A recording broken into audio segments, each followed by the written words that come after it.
Welcome everyone to the brand new show, Pivotal Change. I am your host, Ryan Kahn.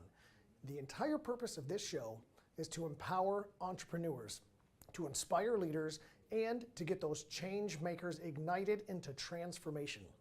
We're going to do this by going on a journey that takes us through inspiring stories, expert insights, and practical strategies. This show will reveal the secrets to navigating pivotal moments in business and in life to achieve those extraordinary results. We're going to continue down that journey by diving deep at times into the tactics and the actual steps along the path it takes to be successful, while also bringing in people that can give us that global view, that umbrella view of how to be successful. We have a great lineup of people coming on the show today to help you launch off on that journey with us. So stay tuned after this commercial break and we will get this kick started.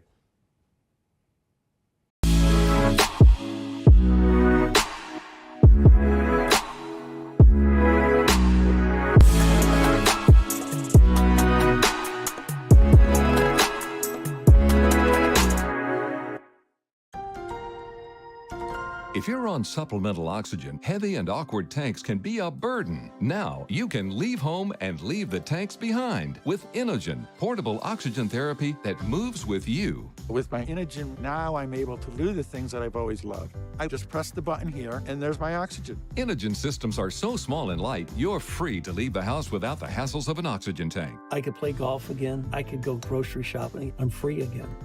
With the Inogen, I can handle my own oxygen. I can carry my own oxygen. I go anywhere with this. Look how small it is. And right now, you can try an Inogen portable oxygen system for 30 days risk-free. Call us right now. If you qualify, we'll send you an Inogen system to use for 30 days risk-free. Your insurance may even cover your new Inogen system. If you're on oxygen, you need to be using an Inogen. Call 800-367-1753. That's 800-367-1753.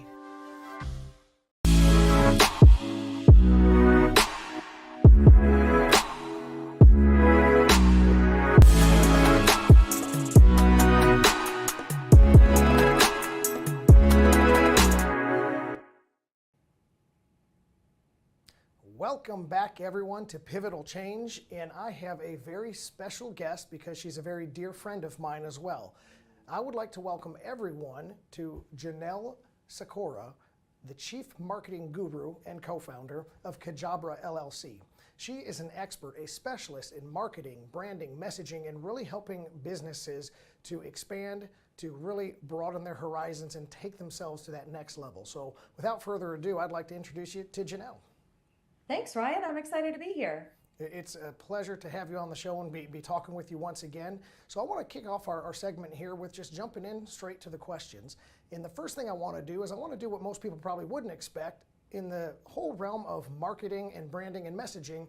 I really want to ask you, what's the number one tip of what not to do for businesses when they broaden their horizons and try to expand themselves? That's a great question. I would say that the number one thing not to do would be throw Jello at the wall. And I think what happens too often is there's not enough intentionality in terms of the strategy when you want to expand or you want to change, pivot, grow, or even just start your business. I think sometimes people just think, well, I'll try this and I'll try that and I'll try this once, and they'll do something, it doesn't work, they just don't do it again. So I think what you really need to avoid is throwing Jello at the wall, and instead sit down and actually think through a strategy, put some intention behind it, and make a commitment to it. Okay, I like that a lot. I really like the not throwing Jello at the wall. You know me, I'm a fan of metaphors, the shotgun approach, the try everything and see what sticks. That is not what you want to do. I imagine you would probably claim that would be a lot of a waste of time and money and resources in doing that, and just hoping that something catches on. So I like that phrase, using intentionality. That's really good. So let me flip the coin now and go back into, let's bring up the number one to-do tip when stepping into that marketing realm. We want to increase ourselves, we want to grow, we want to get our name and our brand out there. What do they really need to lock into and really engage forward to have that be a success? Sure. So I think two things. One, it starts with intentionality, right? You have to have a plan. I'll give you an example to this. So as you know, I was in professional sales for a number of years, many years. And one of the concerns that I had was the marketing department for this very large corporation. They would throw random emails out there when there was a new initiative. And we used to call it spray and pray, and just random cold emails out. There was really no thought, no strategy behind it. And so it never worked. And so I think when someone is starting a business, growing a business, the first thing that you have to stop and think about is, what is your goal? What do you want to do? I think the next thing is you have to be able to really understand and identify who's your target, who is that ideal client, and get really narrow on that. The more you can niche down and be specific, the more valuable you are going to be anyhow. And I think people get afraid to niche down because they think, oh, I'm limiting my audience, but you're actually increasing your value. And then I think the other kind of bundled up, you asked for one thing, but I think there's really three important things that should be your number one priority. Okay, The great. third thing would be to build a message that resonates with that ideal client. So, first you have to be intentional about what's my goal, what do I need to accomplish here. Then you have to identify who that ideal client is in great detail. And then you have to be able to craft a message that resonates with that ideal client. I like all of those things. That was a better answer than I was even hoping for. So looking at that goal setting and looking at identifying yourself in a niche field, all those steps to being intentional, I can almost feel like if I'm a young or newer entrepreneur, or maybe I'm an older dog that's starting a newer game, that almost seems overwhelming. How do I basically execute on something that I don't know what I don't know? I don't know how to identify these goals and these niches and these processes. What is the best way? Do they need to pair up with an expert? Do they need to try to find some type of mentor, a person like you? Or is this something that can really be done simply on their own? Which way is it? Yeah, well, I think it depends, right? So if you are starting a business and you've never done that before, you don't have a marketing or sales background, then I highly recommend finding someone who can help you build your messaging strategy. That's number one. If you've got the right brand messaging foundation in place, you can do anything, right? I also recommend that you work with this person to create a strategy, because if you work with the right marketing expert, they're going to be able to flesh out, well, what are your goals? What are you wanting to achieve here? In some cases, you may be starting a business that doesn't have a lot of competition. And you're just looking to grow, which makes the messaging, different than if you are starting a business where it's what I call a red ocean. There's a lot of competition. And in that case, what you're looking to do is differentiate. So, and stand out and show how you are different. So I think connecting with someone who can help you create your strategy and create your messaging foundation is really, really important. When you're passionate about going into business, it's because you have a passion for something, some sort of a discipline. But in most cases, that's not marketing. Most people don't go into business because they want to market their business, just like I didn't go into business because I want to do my tax return. So I think that it's really important to know your gaps and fill those gaps in.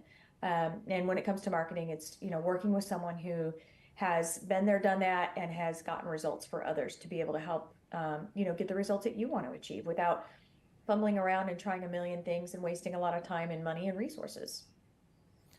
Wow, that was a totally packed answer. I want to unpack just a little bit of it. You use some strong metaphors in there, which I always encourage people to use. But what I really heard is that this going into the next phase of marketing, or even just opening up the marketing realm in general for your business, you're beyond the referral, you're beyond working for families and friends, and you're growing and expanding. Really an analysis is necessary. You need somebody to help you do that process. That's why experts like you, I believe, are so successful in the field, is because you really do something that I don't know how or I can't do. Maybe even if I could, I don't have the time to go take away from my business to now click over into a person that's marketing. And there's steps and growth along the way where I know we can get out of operations and do things, but why would I ever want to try to do something I'm unfamiliar with when there's experts like you sitting around eager and willing to serve and help and get us to the next level? But I'd also like to draw a specific word that you said in there. You said messaging kind of over and over, and that's echoed, and that's something that in our history together, you've really emphasized to me is messaging. So I'd like you to just take a moment here. Tell us exactly, define messaging for us. Tell us exactly what that is and why and how can it be so important. Right. I'll start with the why it's so important. And that is because if you think about what your daily life looks like, you, Ryan, and anybody else that happens to be watching this, if you stop and think about all of the brands, the advertisements, and the noise that flashes in front of your eyes all day long, it's probably up to maybe 10,000 brands that flash in front of your face. And so because of that overstimulation almost in this digital world that we live in now, we tend to kind of zone out, and that becomes noise. So this is where messaging comes in and why it's so important. Because if you want to get your ideal target's attention, you have to have the right message. That is fantastic. And I really want to emphasize the point to all of the viewers and all the listeners out there that she's really trying to get you to understand that standing out is what is important. I think most of us understand that we have to provide value, we have to provide an actual service or product that the customer is looking for so they can then find us, be satisfied with what we do, and hopefully repeat business with us. But the 10,000 plus advertisements and messages that we're seeing, Janelle, that can be overwhelming not only to the viewer, but to the person trying to break through. And I just look at how the world has totally changed. If you're looking at going back to the 50s, the 80s, even the 2000s, television, radio, and newspaper advertising was really important, but you also have kind of a specialty in area as well, the social media game. If I'm just a business that maybe provides a brick and mortar hands-on service, is social media important for that person as well? Or is it just important for these remote international broader businesses? How does the social media game play a role? It's table stakes essentially for any business right now. And what I mean by that is social media is great for organic marketing, for building awareness. It is absolutely crucial to have a social media strategy. Now, that's going to look different depending on where you do business and who you do business with. Your game might be more on LinkedIn, or it might be on TikTok, it could be Instagram, it could be YouTube, or a combination thereof. But again, depending on where your ideal clients are, that then determines what social media platforms you need to focus on. Again, there has to be intentionality behind the strategy there, in terms of making sure that you're getting the right message across. But the other thing is, I tell people, don't give up, because playing the social media game is a long game. You're not going to add a lot of followers overnight. It just doesn't happen when you're doing that organically. What you have to do is commit to a content cadence and be consistent with that and execute. If you go all in and you're all excited and you start posting to whatever form of media that you want to post to a whole bunch, and you get burned out, so you just stop, that does you no good. If you're just posting once a week or once a month, I actually had a prospective client say to me one time, I'm just going to post once a month for now just to get out there. And I said, why bother? I mean, that there's no point in doing that. If you're going to do it right. And if you're going to do it, be consistent, stick with it, and don't expect overnight results. Goodness, I love that. And Janelle, as we kind of wind down and closing this segment out, it sounds like just having a website or just having a business Facebook page, that doesn't cut it anymore. They need more, and consistency is key. Branding and messaging is the king of that consistency, and all of that stuff has really allowed people to take that change, that pivotal change, to the next level. So let me end by asking you this question. I know what you've done for me and done for many others in the industry to help us grow and expand. If somebody wanted to work with you, an expert just like you that takes people to the next level, tell us exactly how to get a hold of you, how to start that conversation with you. Where do we find you? Where do we get a hold of you so that we can make pivotal change through you? Absolutely. So you can find me on LinkedIn at Janelle Sikora, or you can go to my website, which is Kajabra.com. It's CAJABRA.com.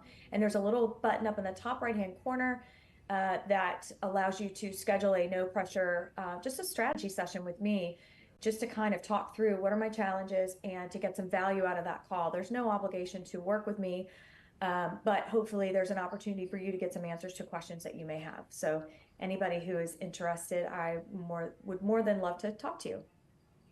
Outstanding. Janelle Sikora, my friend from Kajabra, you expert in the field. You've helped me so much. Thank you for coming on the show today. We appreciate everything that you've done. And for all of the viewers out there, I just want to make sure that you can see the change and you can be the change. So until next time.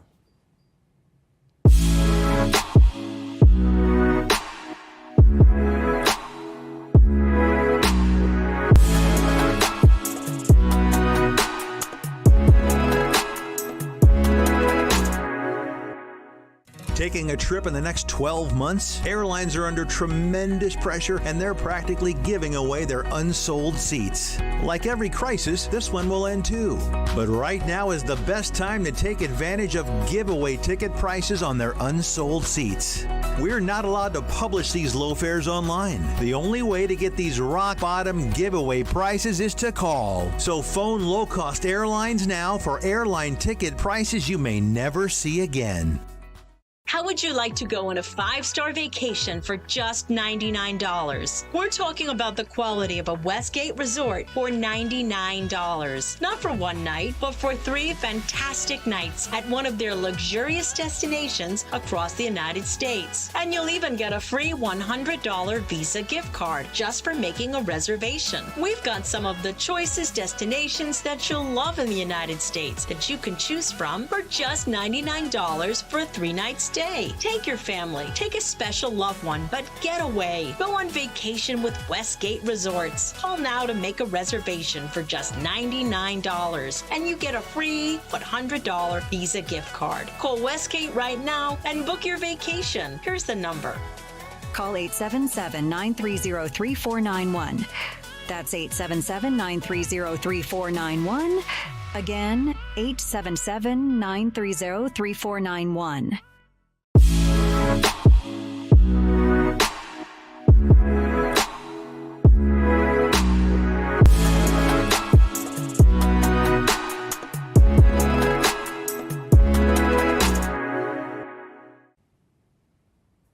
Welcome back from the break, everyone, to Pivotal Change. And I have our next very exciting speaker, another dear friend of mine, Lara Cooper. She is the owner of Accountability Services, which is an accounting and advisory firm, and she's also the Chief Development Officer. Now, a little secret about her is she is exploding and disrupting in this industry. She is on her own podcast. She does a lot of speaking across the country and helping other people grow as well. So without further ado, Lara, thank you for coming on. Thank you for the introduction, Ryan. I'm happy to be here. Well, I'm happy that you're here as well because we have some pretty fun topics for today. One of the things that I know that you are particularly good at is getting people to change how they operate in or on their businesses and really transform themselves as the owners and leaders of their company into basically a whole new mold. So my first question kicking things off for you is, following that line, how can a business owner effectively transition from working on their business or from working in their business to working on their business? Yeah, that's a great question, and I think every business owner should consider. And I think the first thing that they have to come to terms with to understand and believe is that everyone exits, for better or worse. It's just a matter of whose terms they do it on. So you can exit because you are burnt out and shut the doors and can't take another year of your business. You could exit because of something like COVID, something that's out of your control. Or you could exit because you're out of commission yourself. And so once we come to terms with that for better or worse, we're going to be closing or leaving our business at some point, then you can start taking the first steps towards effectively planning how you're going to do that, setting yourself up for success, and transitioning into it. Oh, goodness. I like that awareness. I don't think a lot of us out there running our businesses or trying to start a new business, maybe we've even been in it for 20 or 30 years, are really thinking about that end goal, that ultimate succession plan. And so you kind of touching on a couple of things you said, you trying to get people to expect the unexpected, right? There could be things like COVID or health concerns or just changes in life. And you always want to accommodate for as many as you can, but more than anything, you really need to be just planning long-term about how and when you're going to exit on your terms as much as possible. You also mentioned forming a plan. You said starting to form a plan. Tell me a little bit more about that. Like what are some of the first steps somebody should take in forming a plan to really start thinking about their exit? excellent question, because I think we can talk about theory all day long. And by this point, if people are watching your show, if they're listening to my podcast, they already appreciate the need for working on your business. Now we have to dig into the nuts and bolts of what does that mean? What's the first step? What does it look like?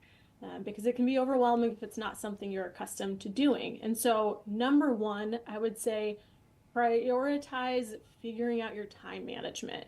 If you're in the business currently, you're in the weeds, it's very hard to pull yourself out of operations, even if not as far as scheduling goes, in terms of your mindset.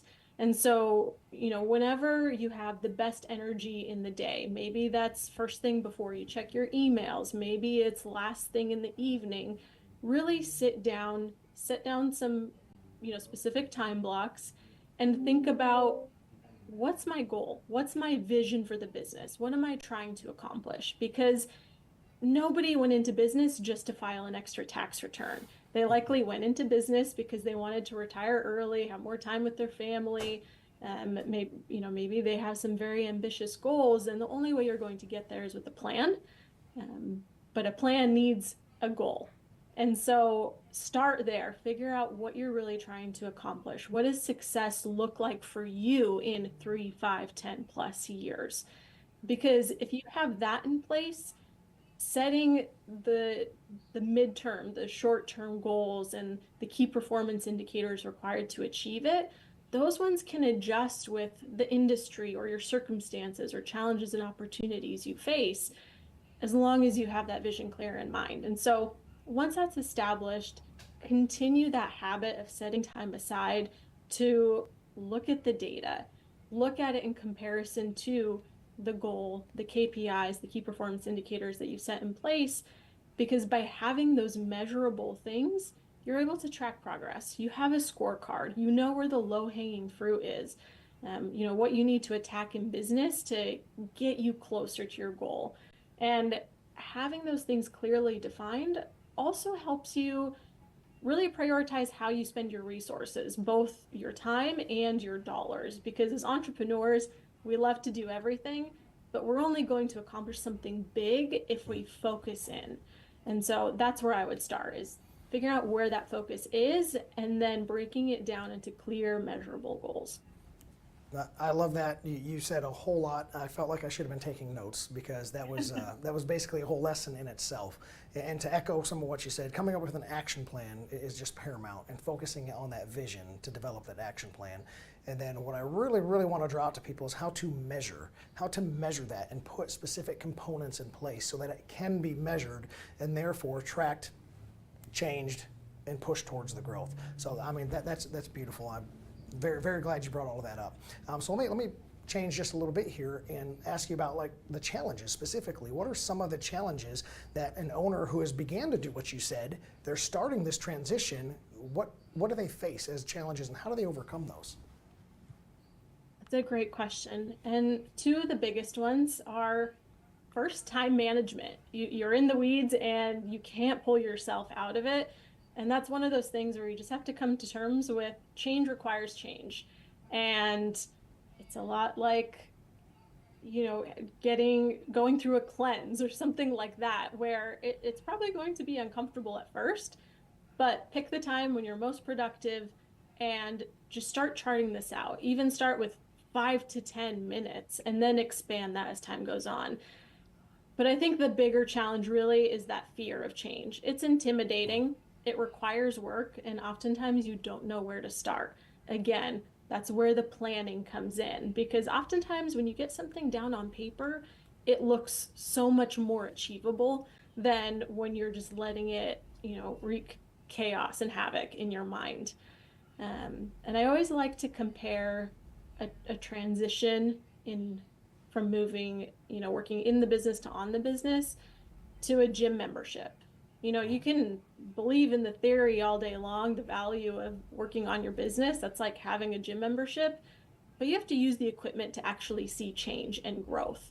And so you have to use your good data, use your goals as the North Star, and put it to work. And so, if I had to say it in 3 words, it would just be that change requires change. So yes, it's probably going to be uncomfortable, but you don't want to be in the same place in a year, do you?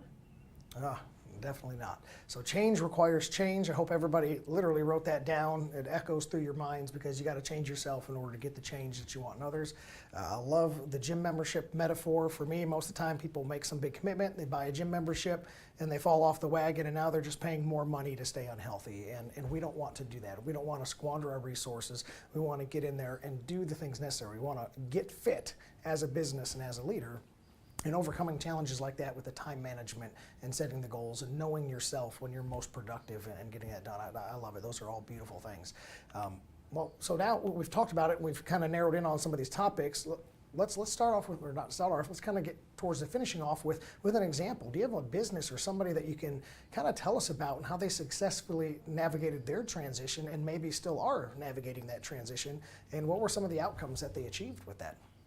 Yeah, and I'll use our own firm as an example. I'm biased, of course, but this is the business that I know the most about, and so I can speak to it better than I would of a client. And you know, if anyone's familiar with the CPA, tax and accounting industry, the business model is very reactive. Either you have experienced this as a CPA firm owner yourself, or you've likely experienced this as a taxpayer that hires a CPA firm. You start the conversation during tax season with your provider, and by that point, the year's over. It's a little too late to take advantage of some things, and you know, worst case scenario, you're surprised by the outcome and you owe a lot of money. And being in tax and accounting for 6 years before investing in firms and trying to flip the model, I knew that this isn't how we could help clients in the best way possible. And so I quit my job and decided to start investing in accounting firms with the intent of working on the business and not in it. So my first business partner and I, and we're still working together. We just have a third one now, but we started acquiring firms knowing we're not going to do billable work. We're going to work on the business. We're going to improve this model because we know the knowledge is there to help our entrepreneurs, our small business clients, but we can't leave it up to chance. And especially with the way technology is entering the industry at the pace that it is, we're seeing a lot of consolidation and commoditization in the industry. And so working with your client strategically not only provides them value, but it also, you know, is a good thing for our own business continuity. And so going into our project for acquiring firms, you know, starting 4 years ago with this vision of flipping the model on its head from reactive to strategic, we've been able to focus on our ideal clients, not leaving their support up to chance, and also not having them served at the expense of our burnt out staff. It was very important to us to provide value to our business owners without it taxing our staff unnecessarily. I love it. So let me jump in here just for a minute, because I really want to emphasize something that you said earlier, in that I don't want this to be paved over. And coming kind of towards wrapping up here, you said something about getting over fear, and you quit your job and you got over a fear step. And then you really did things intentionally, deliberately. Every action that you took had a purpose behind it. And I think that's a good message for us to echo, and we're coming to the end of the segment. So one thing that I really want to do is, I really want to understand that not only am I impressed with you and your growth journey, but you do this for others like you just articulated moments ago.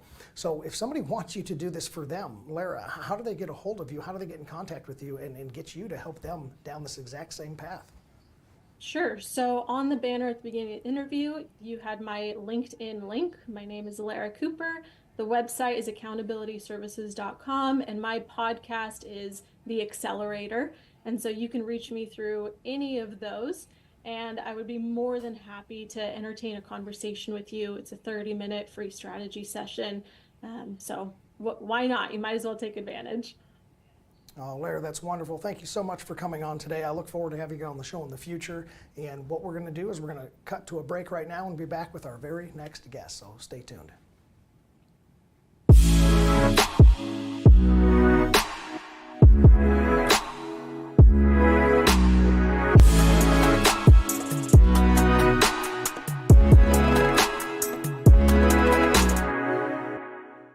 Diabetes. If you have insurance, you may qualify for a new continuous glucose monitor.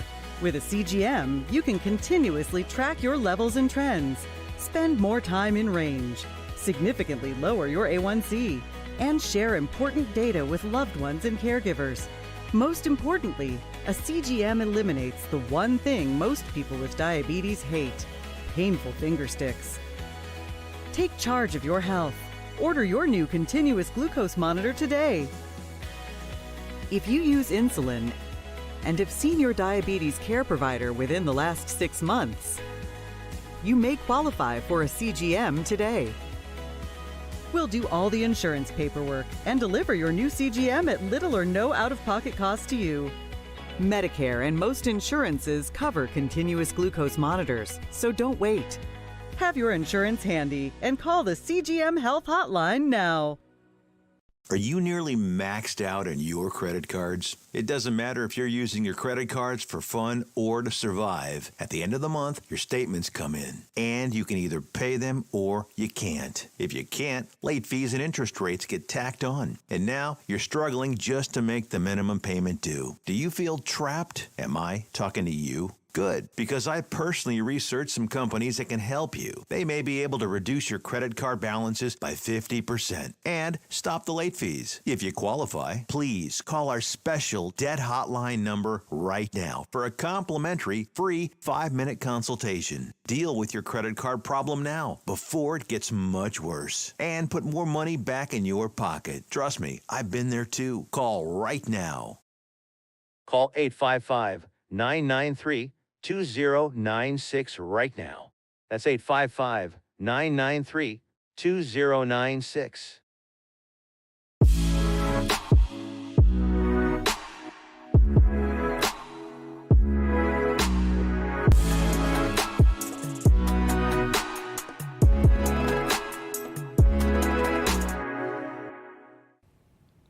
Welcome back, everyone, to Pivotal Change. In this segment, we have another dynamic duo guest this time. Great friends of mine, great entrepreneurs, and they kind of specialize in really getting people to change and move forward. So obviously, that's exactly what we're looking for. I'd like to introduce everybody to Glenn Harper and Julie Smith of Harper & Company CPAs Plus. They are wonderful entrepreneurs. They have a lot of other talents that they do. They've won several awards, Firm of the Year in the accounting industry. They're master advisors, speakers, and they have their own podcast as well. And we'll get into all of those things here in just a little bit. But a big warm welcome to you, Glenn, and you, Julie. Thank you for coming on. Thank you, Ryan. Thanks. We're so excited to share. Thanks, Ryan. This will be a good time. I'm looking forward to this because you guys can answer a question that I think a lot of people really struggle with, and hopefully we can get down in the weeds just a little bit, and it's about implementing the change. You have been incredibly successful, not just in your own adventure, but with the people that you work with, your clients. I've met some of your clients, met some of the people, and I don't think anyone's ever said a negative thing about you and what you've done for them. So one of the things I want to start with a general question, but as specifically as you're willing to get, how did you go about implementing the change? How do you implement the actual change with people so they can see that transformation? Great question, Ryan. And I think, first you have to be able to define it. So, I think if you put Glenn and I together, we would answer the exact same way if we were going to make a change. We're very, have a very united front, been able to define that. We have a mission, we have a vision, we know our core values, we know our ideal client. But beyond that, and Glenn can speak to this too, is getting your entire team on board. Once you've been able to define it, I think it makes it a lot easier to get everybody on board. But how do you motivate each individual? And so that goes back to how do you lead, right? And so part of that leading is to know, how do you motivate them? How do you explain and communicate to them exactly how this change is going to affect them? But how are they, as one person, going to be able to affect the entire team? So if they don't do their one part, this change can't happen. They're an integral part, no matter how big or how small. Yeah, what ends up happening is the entrepreneur generally doesn't share their vision or what they want to see accomplished because they have never defined it. So once they define it and you can get them to narrow that down, now everybody can rally for it. People that you lead would rather work towards something than just work. So identifying what you're trying to accomplish, make sure everybody has a clear vision of that, where their role is. Most people want to come with if they have a clearly defined vision. And Ryan, I know you said get down in the weeds, so I'm going to go a little deeper here in the weeds. Have you had your team take a personality test? Do you yourself know you have self-awareness and know who who you are and how you react in situations. I think that's really important too as you go into, effectively do change inside of an organization, is to understand exactly how everyone's going to react to that change in certain situations. And then how can you ensure that they know how to react to the change, right? That training, those processes. How do you take any of those what ifs off the table? Does that make sense?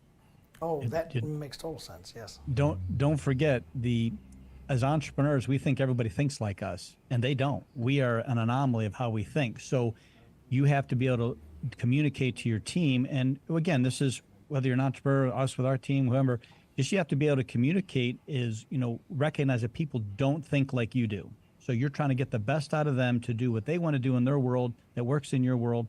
And it's just listening and communicating, just knowing who they are and what they're trying to accomplish and how that plugs into your world. Effective communication is definitely key in change.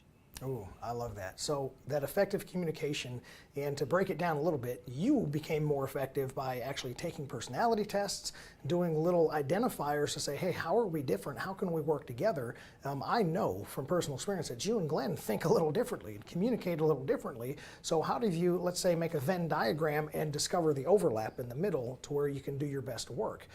I got this one. Once she finally realized that I was right, I'm totally kidding. No, the hardest part was for me to be able to convey what my dreams or goals and what I wanted to do and how I wanted to do it. I needed to communicate that effectively, and then she had to do the same back. And that took a bit of understanding, because you're right, we have way different things how we think about things. And I think once you have the awareness of how you think, and then I had the awareness of not only how he thinks, but how he receives information and how he can listen, I can then change some of my communication tactics in order to get him on board. But that goes throughout the entire organization, I think. And I think as an organization, understanding how each person falls, like you called it, a Venn diagram, into that Venn diagram in regards to their communication and their listening, it makes it a lot easier to effectively communicate. Oh my goodness. Julie, I want to take just a moment to spend some time on what you just said, and you and Glenn obviously feed off each other perfectly, which is why you are that dynamic duo. But you said I can communicate differently to different people. So you personally had to look in the mirror and say, how am I not communicating effectively to this person? You identified the forms of communication, and then you adapted to that communication, and the whole purpose was to sell everyone the vision so that they can rally around that common goal and everyone achieves it together. And dipping back just a minute here, Glenn, you said people are living in different worlds, and I agree completely. The entrepreneurial world is a different world, a different thought process. We entrepreneurs are not normal, and so to try to articulate what's going on in our hearts, in our minds, and get somebody to grasp a hold of that and then help us achieve it, that's a huge component of a leader, and the communication stuff that you guys are hitting is just absolutely wonderful. So let me ask this question though. How often do you take that primary communication, you successfully articulated what you wanted to get, everybody has rallied around that vision, how often do you have to come back to that and remind it and state it again so that we're not drifting off paths or adding things that weren't supposed to be there in the first place? It never ends. It never ends, because there's always going to be ancillary things hitting on everybody, and priorities change, circumstances change. They're bringing baggage to work. So you're bringing baggage to work. Everybody's always, you never know what battle they're fighting. So it's a constant reminder to recognize what people might be going through. Ask the question. You got to have a little compassion with that, and then you help them achieve what they're trying to achieve, and generally they're going to try to help you achieve what you're trying to achieve. And I think what Glenn's saying is absolutely correct. It never stops, but I think what you can really hit home on your communication is if you've been able to define your vision, mission, your core value, your ideal client even, if you have a decision to be made, big, small, answering an email question, a client that's coming in the office, you have a client offsite, whatever that is, you're empowering your entire team to be able to effectively communicate your goals that you've set forth as an entrepreneur. You've communicated them.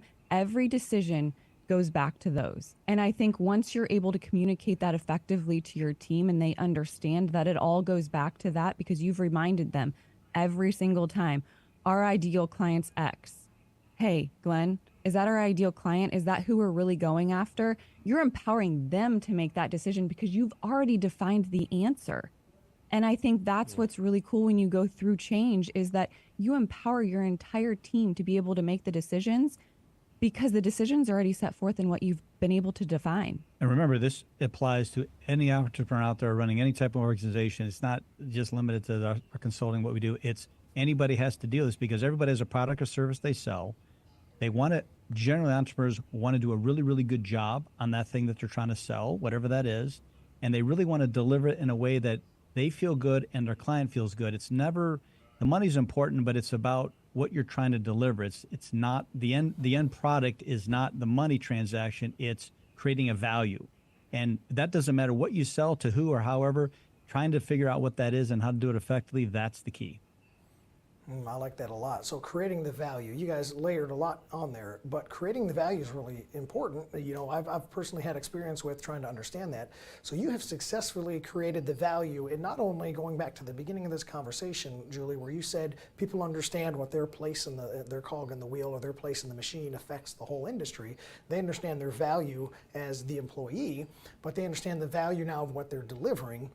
And it's no longer this generic factory setting where you're producing widgets and you don't know what the end road is. You now have purpose, both as a company, as an individual in that wheel. Let me ask you this question though. As far as getting everyone on board, we know everyone is not always going to be on board. How do you navigate this change when you say, hey, we're grasping a vision? Have you had any staff turnover because somebody wasn't adapting to the vision or didn't agree with the vision, or there was friction somehow, and in order for us to stay true, we had to somehow separate or make plans and changes because everyone just couldn't get on board? I think as an entrepreneur, this is a really, really tough one as you go through change. And, you know, I'll let Glenn kind of go through that as well. But I think the reason it's so hard is because you're so emotionally invested into your people. And then you go to make this change and you can see the big picture as an entrepreneur. You can see 20 steps down the road. You know where you're going, right? And you're trying to effectively communicate that you've defined it. For whatever reason, I'm here to tell the entrepreneurs, it's okay if not everybody gets on the bus. It is okay. When you're going up a mountain, it's a lot easier to go up the mountain with someone not dragging you down. And so when you're going up the mountain, you want everybody to come with, and you want everybody to hook their wagon to you. It's really hard if someone's pulling you back down that mountain. And you know, Glenn, I think we've went through it. We've consulted with firms that have went through it. Sometimes when you hold on to that boulder that's pulling you back down too long, you may lose one of your key employees. And so that's what you're really trying to navigate against as you make change, is to see the people that are really buying into it, that are really creating value internally and externally, and how do you leverage that? And sometimes that means unhooking a boulder from your wagon and kind of letting it go. But at the end of the day, your organization is going to be much better off because now you're going up with no weight holding you back, and you're just going to accelerate that change and to where you're going. Gotcha. It's Julie, like, it's a lot easier. You can only do what you can do to talk to people within your organization to want to come with. And some people just won't, and that's okay. Recognizing that sooner than later would be the biggest nugget I could tell all our listeners out there as an entrepreneur. If it isn't working, you give it a little bit. When I say a little bit, maybe a couple days, a week, tops. After that, you're just wasting energy. And all it's doing is it's making you second guess what you're trying to accomplish. Gotcha. So Well, make Glenn, your decision. Here's where we're going to go. Do your thing. Let me jump in here, Glenn, because that is a huge component. Not everyone can get on the bus. Sometimes you got to cut the boulder. Let me do this. We're going to meet again. I'm going to have you on again. But what I want to do is, in the meantime, till we get to see and hear from you again, tell us, how do we get a hold of you? How can somebody find out about your podcast, log in, listen to you, follow you, and of course, get your expert advice to make the change and get people on board in their company? Sure, you can find us both on LinkedIn. You can also find us on the Empowering Entrepreneurs podcast. Harper CPA Plus is the CPA consulting firm we run. We also have Empower CPA, which helps go through CPA firms and help empower people to make some changes inside their firm. We also have Pure Tax, which is also another tax firm that we've been able to create. I think that's good, I Ryan. should cover it all. Okay. All right, that covers it all. So Harper and Company CPA, guys, thank you for coming on the show. This has been absolutely beneficial for everyone watching. Thank you, and we'll be back again with our final guest of the evening after this commercial break.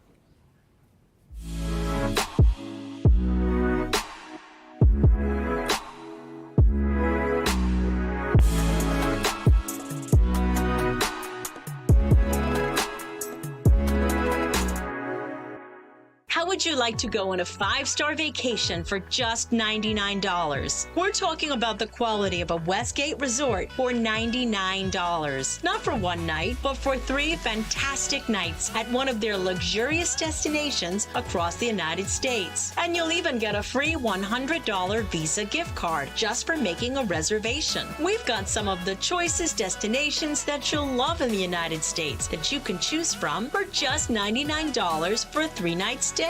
Take your family, take a special loved one, but get away. Go on vacation with Westgate Resorts. Call now to make a reservation for just $99 and you get a free $100 Visa gift card. Call Westgate right now and book your vacation. Here's the number.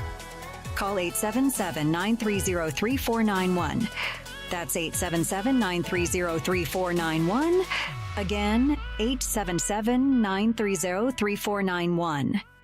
Do you have diabetes? If you have insurance, you may qualify for a new continuous glucose monitor.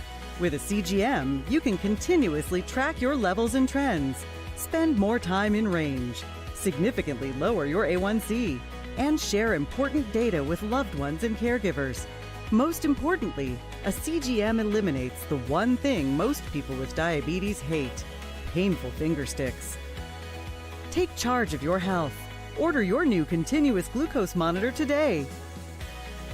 If you use insulin and have seen your diabetes care provider within the last 6 months, you may qualify for a CGM today. We'll do all the insurance paperwork and deliver your new CGM at little or no out-of-pocket cost to you. Medicare and most insurances cover continuous glucose monitors, so don't wait. Have your insurance handy and call the CGM Health Hotline now. Welcome back to the final segment of tonight's show, and I have probably my favorite guest that I'll be having on here in the near future. This is my very own partner, Wayne Shelton of Shelton and Associates CPA.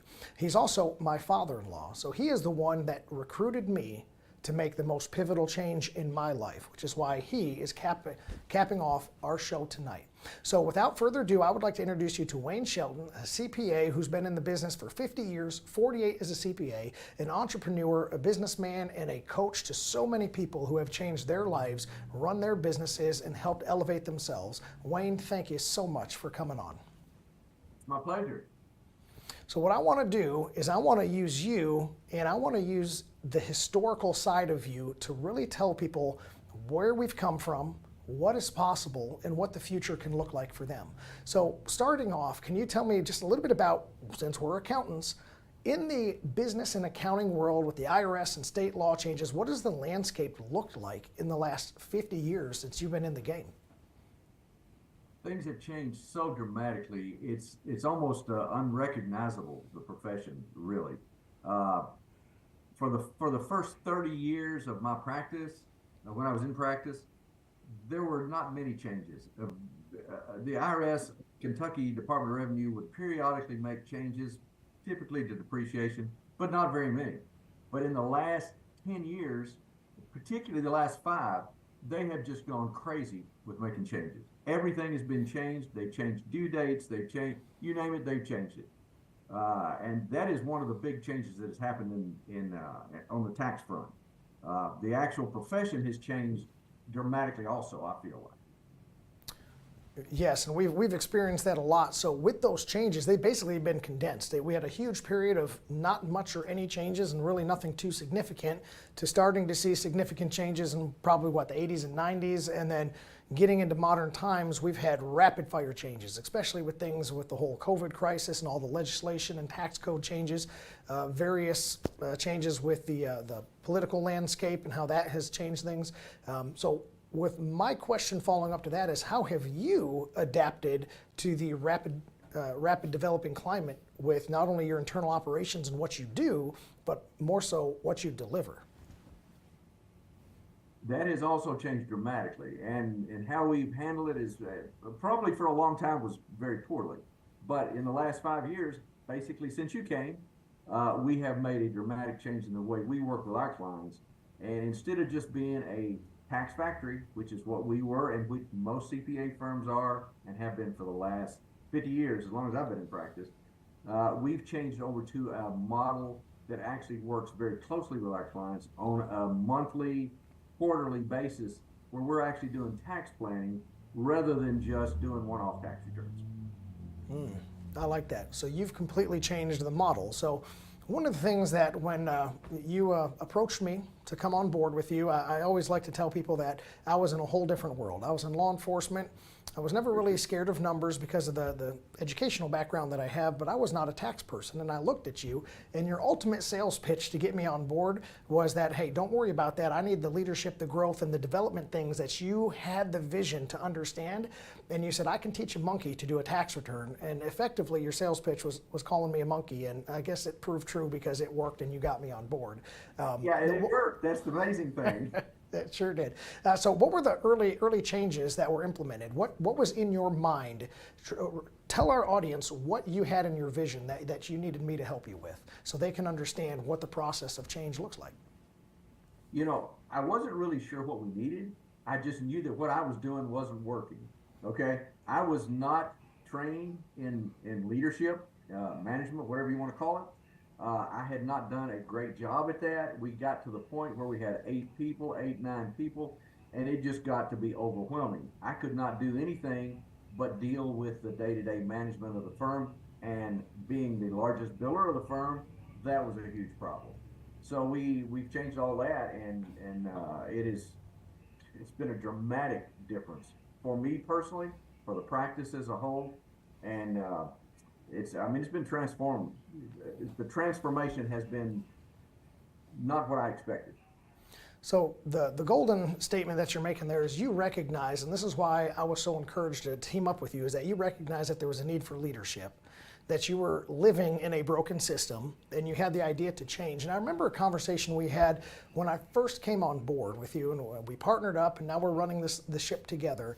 And then you said that I know that I can do so much more for everybody. I can make these changes, I can give this advice, and I can help them actually achieve what I'm telling them to do. And there was moments of frustration that you explained that there was no follow-up with the client to get them to grasp. You have all this expertise, you're laying it out on the table for them, but they just can't execute. And then you and I had that hard conversation of how do we form that into a deliverable product. And then you became basically salesman of the century in selling that product. So what was the secret to selling this new in-depth hold your hand advisory product that involves planning and not just tax returns? What was the secret to that sale? You know, I think the secret was this is what everybody has been wanting for the last 20, 30, 40 years. This profession has not offered it to them. That is what I see as the big problem. We did not offer that. People would come in, we would periodically give them advice. We would either not charge them if we gave them any advice, and we would not follow up with it. So we didn't know if they ever actually finished any of the things we suggested. So now the model that we have, we actually meet with them at least on a quarterly basis. We give them specific things that they need to do. We hold their hand through the process and make sure that they get it done. So we give them a lot of options and see which things apply to them and which work for them. I like the fact that you drew out that we meet with the clients on at least a quarterly basis. Yeah. So a lot of people, especially in the tax factory model, might see their accountants once, maybe twice a year for tax season and maybe a year-end meeting. But with a rapidly changing landscape that you described at the beginning of the segment, if things are happening so quickly, especially in the last 5 years, there's multiple tax law changes a year. You can't just meet with somebody once a year. You have to have that ongoing conversation, communication, and ultimately a relationship. So tell me, now it sounds like you're developing client relationships more than you are just a customer base of tax returns. How important is the relationship, and how do you lead the relationship so the client gets the change that they're ultimately looking for? You know, and that's been the most fun because I'm a people person. I enjoy working with people, and I enjoy seeing them be successful. And that's what we get to see. We get to work with them. It's funny, you mentioned how often you have to meet with them because of the changes. I can recall, Ryan, you'll remember this as well. We had a meeting with a client and told them that this information we're giving you right now will probably change, and it changed at the end of the meeting. We called them back 15 minutes after the end of the meeting and said, it just changed again. So we've had so many changes like that. And what we are now is we are part of the team. And being a part of the team is way different than being somebody that just works as a contractor and does a one-off tax return. We're part of the team.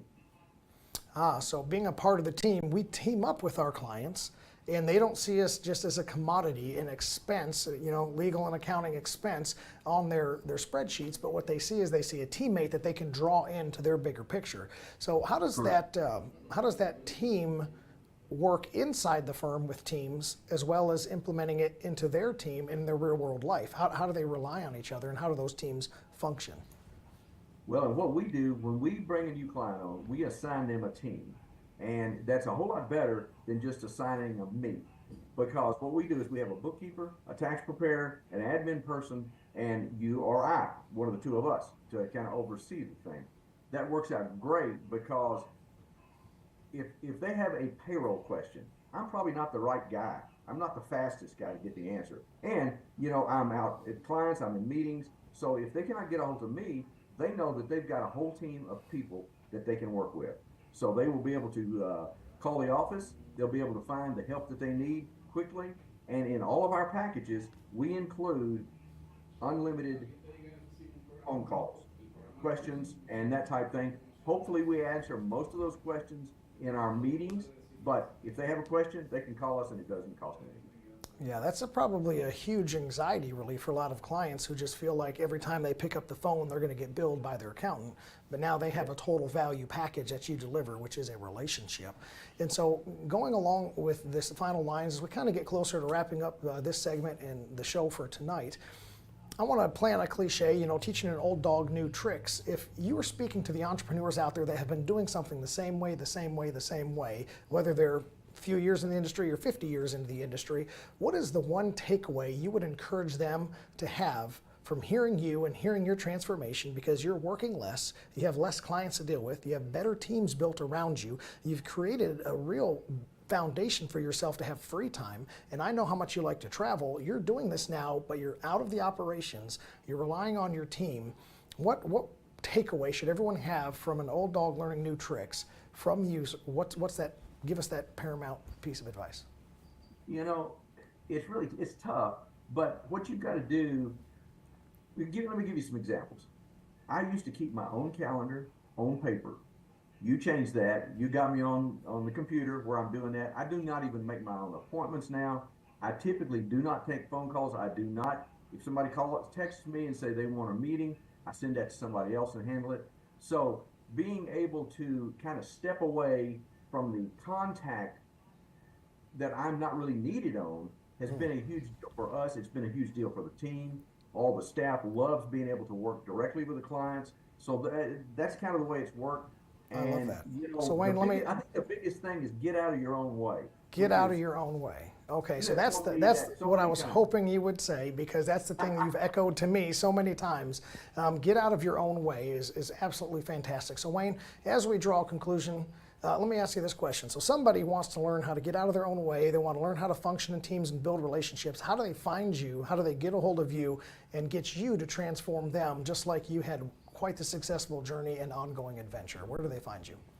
Well, we're easy to find. Shelton & Associates, we have a web page, and I'm sure you've got it on there. And, we're easy to find. We've got our cell phones on there.